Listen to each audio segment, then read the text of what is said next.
much as he had enjoyed his pride, and he was getting ready to give them both up.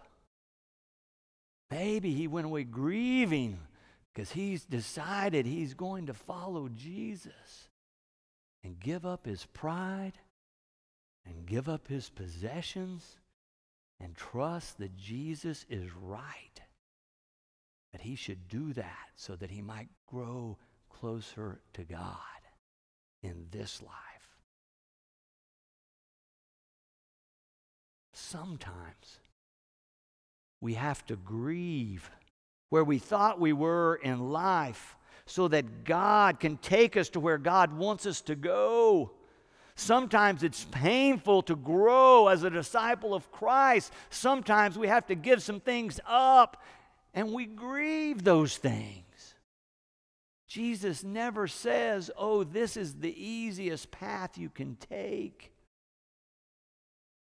It can be hard.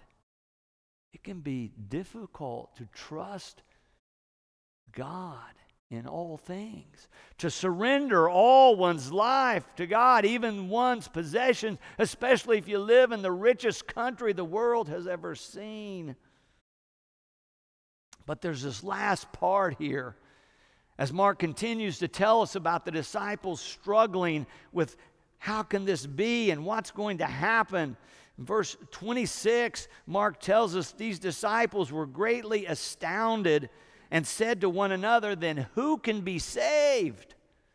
If it's so hard and this man with many possessions hasn't gotten there yet, then who can be saved? And of course, their assumption is very similar to what we often see in our culture, where we assume that the financially affluent are the ones who are blessed and maybe even the ones favored by God.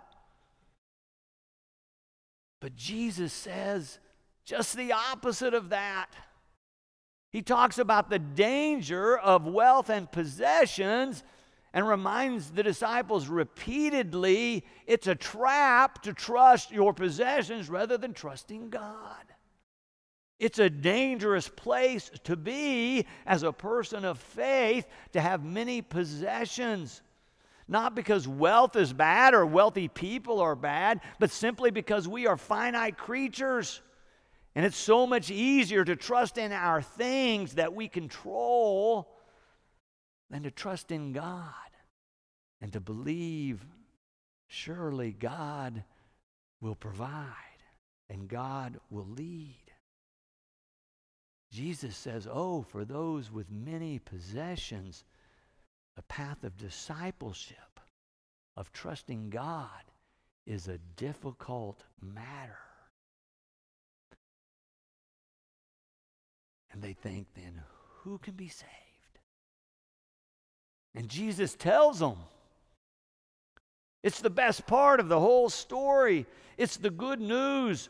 It's right at the heart of the gospel. It's in verse 27 when Jesus says to them, for mortals it is impossible, but not for God. For God, all things are possible. Do you hear the good news?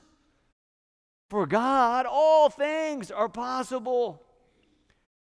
The gospel says we do not save ourselves. God does that. We do not extend grace to ourselves. God does that. We do not create ourselves. We do not redeem ourselves. That's God's work in our lives. For mortals, it is impossible, but not for God. For God, all things are possible. Thanks be to God. Amen.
We thank you so much for those of you who've been here 20 to 34 years for being here today so that we could recognize you and thank you for your contribution. And for those of you who brought your estimate of giving cards, if you've been here 20 years or less, watch your mail this week. You should be getting a letter from the church.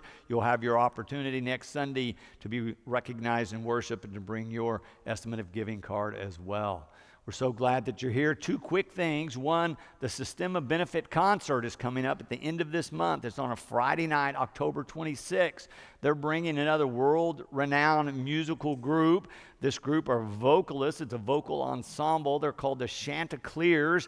They're one of the top groups in the whole world. They'll be here to sing for us that Friday night. It's going to be wonderful. You have to purchase a ticket, though, to be a part of this one.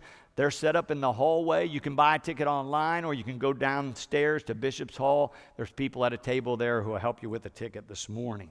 Also, we've been hosting a church in Jubilee Hall on Wednesday nights called Odyssey Church. They didn't have a church home, and like we've done on a number of occasions before, we reached out and said you could meet here in this time. They've asked me to come and preach for them. It's a casual, contemporary style of service with Holy Communion. If you'd like to come, it starts at 7.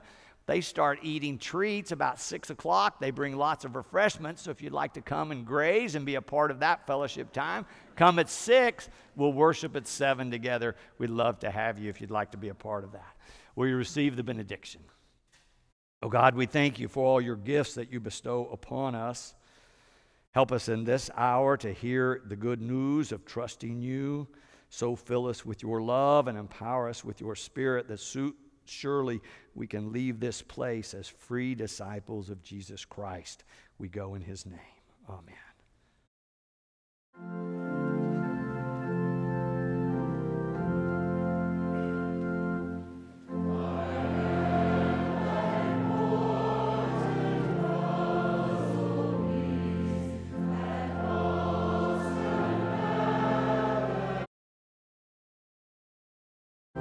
We